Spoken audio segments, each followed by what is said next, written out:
One of the most difficult topics in music creation is the kick drum. Sometimes treated like a secret topic, but hopefully this video will answer some of our questions.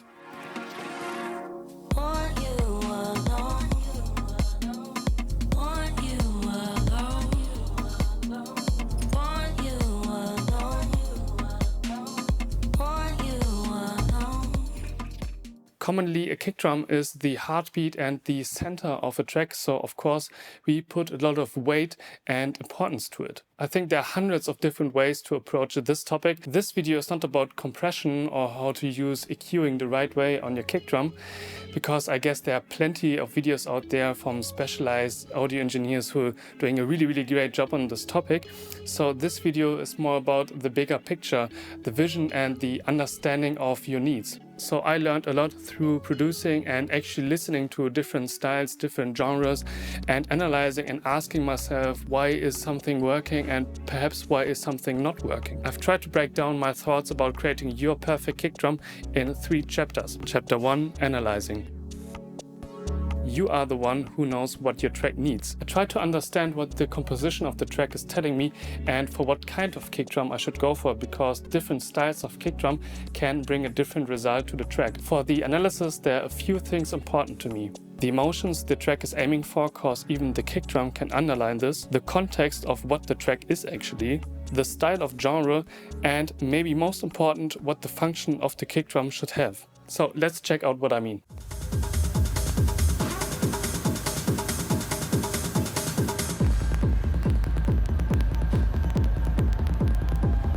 In here, the kick is almost 80% of the track, so of course it has to have character, but also it's taking a lot of the frequency spectrum.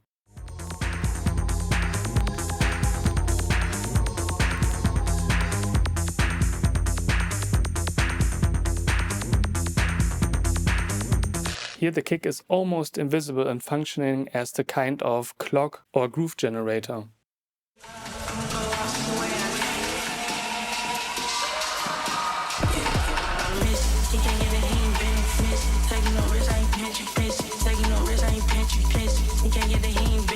This one is going in the same direction, not a lot of punch and lows because you have the bass line underneath. Let's have a listen to my own productions where I think that the kick drum is really perfect for the track, but actually those 2 tracks or kick drums are really different from another.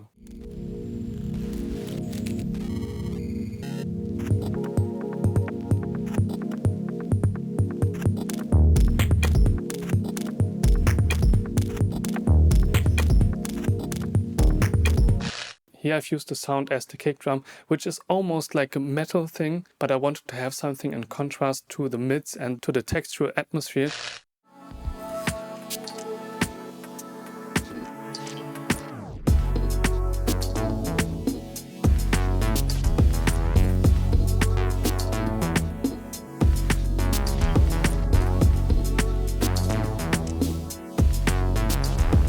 This one here is actually the opposite because we have a long decay and a lot of sub-frequencies, because I wanted to have something with a lot of punch in contrast to the more melodic elements.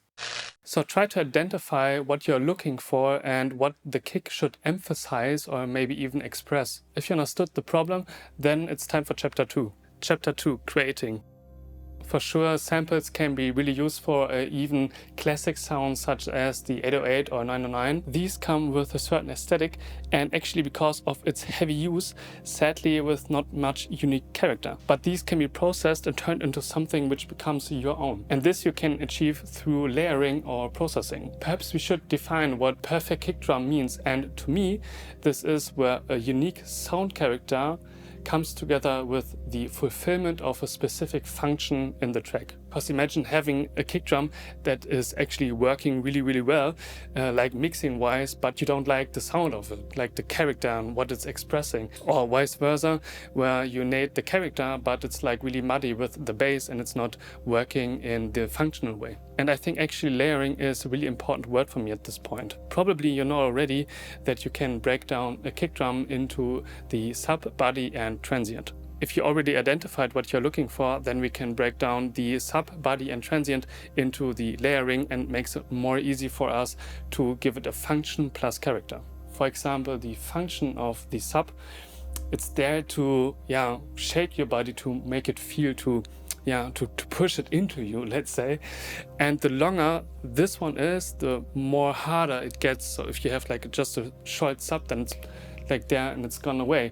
But if you have like a sub which is really, really long, then it makes it more, let's say, aggressive or more hard.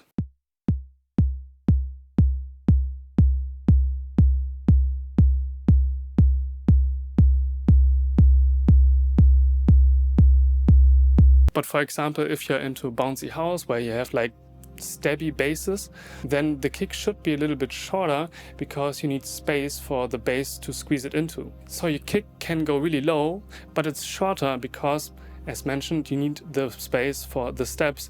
And on the other spectrum, if you go for a long bass, for instance in garage or dubstep, then the kick should be above it and not below. Giving character is really, really important to me, and I like using noise, metal or wooden-like sounds. And these I like to use as layers for the body or for the transient most of. But let's check what I mean with character meets function on my own production.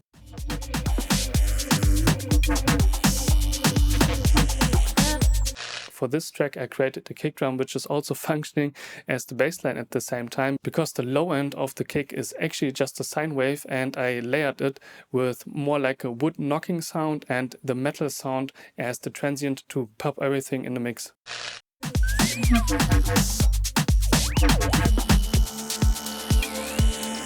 All I can think about was you can think about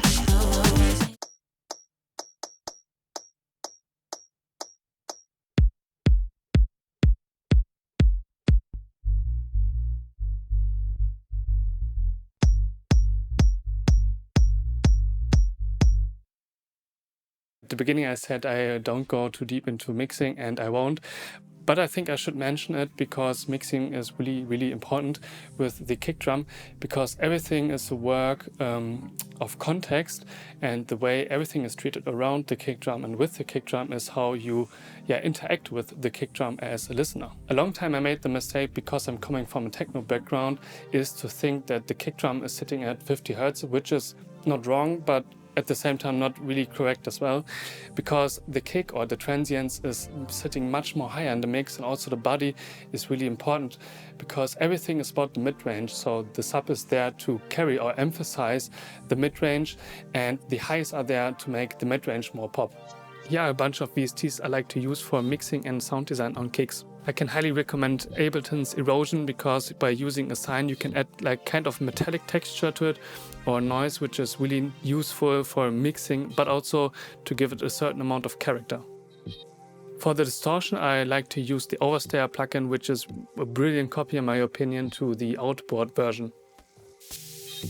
Really useful is also a multi-band compressor, so you can tame certain frequency bands. But also you can use it as a sidechain, so you can use this on the bass and sidechain it from the kick, so you just sidechain the lows. Really useful is also a multi-band transient shaper, so you can shape your kick really precisely.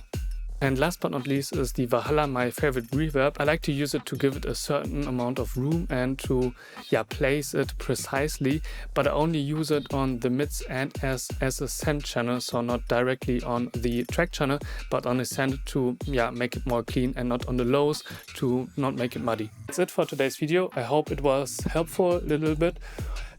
Please share your thoughts and comments so we can exchange about it, because I think it's actually really important to learn from another and to see where we can take things. So thanks a lot and see you next time.